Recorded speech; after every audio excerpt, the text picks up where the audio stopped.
বিরুদ্ধে, কাছে রয়েছে গ্রামের প্রত্যেক কৃষক ভাইয়ের বিরুদ্ধে। এবং একটা দিক ভুল নাই, মাহবুব নাসরা 45 মারলা এই হাফেজ সাহেবের গোলাপ বউ এবং তাদের ছেলে সন্তানের সূত্রপত থেকে শুরু করে এই কামরুজ্জামান হাফেজ সাহেব, উনি একজন হাফেজ সাহেব বটে, উনি ডাক্তারি বটে এবং একজন মসজিদের খতিব বটে। ওরা স্ত্রী এবং মামলা দিচ্ছে। সেই সঙ্গে আমি যে কথা বলতেছি, আমার নাম ডাক্তার মোহাম্মদ জালালউদ্দিন সাহেব।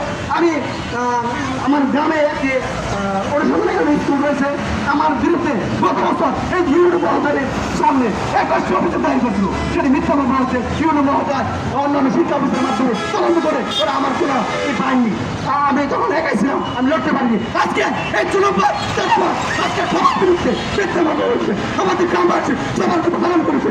আমি এর ভিতরে চাই আমার বরাবর ইউনো মহোদয় শুরু করে এবং ওইটা জানাবো, ওনাকে আমি বলবো উনি যেন জেলা শিক্ষা প্রশাসক, জেলা শিক্ষা অফিসার শুরু করে স্বরাষ্ট্র মন্ত্রণালয় শুরু করে এটা তদন্ত করে এবং আমাদের যিনি লক্ষ্মীপুর ইউনিয়নের যিনি ব্যবস্থাপক হয়েছিল পরিবর্তে সেখানে এই কোনভাবে দেয়। আজকে আমরা ওনাকে স্মারকলিপি দেবো। এই প্রত্যেকটা স্মারকলিপি কারিগরি শিক্ষা বোর্ড এবং কারিগরি মাধ্যমিক শিক্ষা হবে সেখানে রয়েছে। সেখানে প্রশ্ন এবং উনি বিনামূল্যে বই নেয়। ওনার স্কুলে কোনো ছাত্র নাই এবং সেই বইয়ের কোনো হিসাব নাই। তিনি বই করতে গিয়ে আমি সাংবাদিক বাড়িতে বলতে চাই এবং আপনারা উপজেলা প্রশাসন যেখানে থাকে কেন সেখানে গিয়ে আপনার দেখবেন ওই স্কুলে ক্লাস হয় কিনা এবং সেখানে কোনো ছাত্র আছে কিনা। এই সরকারি বিনোদন বই সেখানে তুমি কি করে আমি অবশ্যই প্রতিকারতে আমাদের গ্রামবাসী অনেকে রয়েছে, অনেকে বক্তব্য দিবে, কিন্তু আমাদের গ্রামবাসী আজকে আতঙ্ক।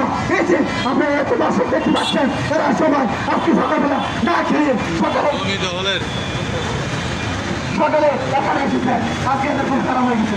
আমাদের গ্রামের প্রত্যেকটা বিরুদ্ধে মামলা দায়ের করছে, এদের আতঙ্ক রয়েছে। এতে কিন্তু চাই আমি ইউরো মহোদয়ের মাধ্যমে এটা প্রতিকার চাই এবং উপজেলা প্রশাসন এবং উপজেলা অফিসার সাহেব যিনি আছেন জেলা শিক্ষা অফিসার, জেলা প্রশাসক আপনারা সকলের ব্যবস্থা নেবেন এবং যারা মিডিয়ার বাইরে আছেন আপনারা যে কোনো জায়গায় যেখানে যাওয়ার খবর বছরে কিন্তু পৌঁছে দেবেন।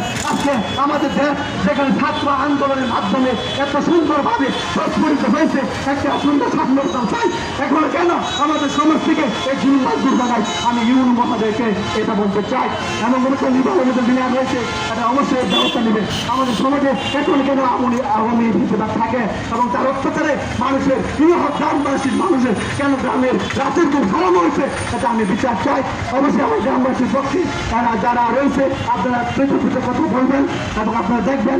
এই বলে আমি আমার আসসালামু আলাইকুম।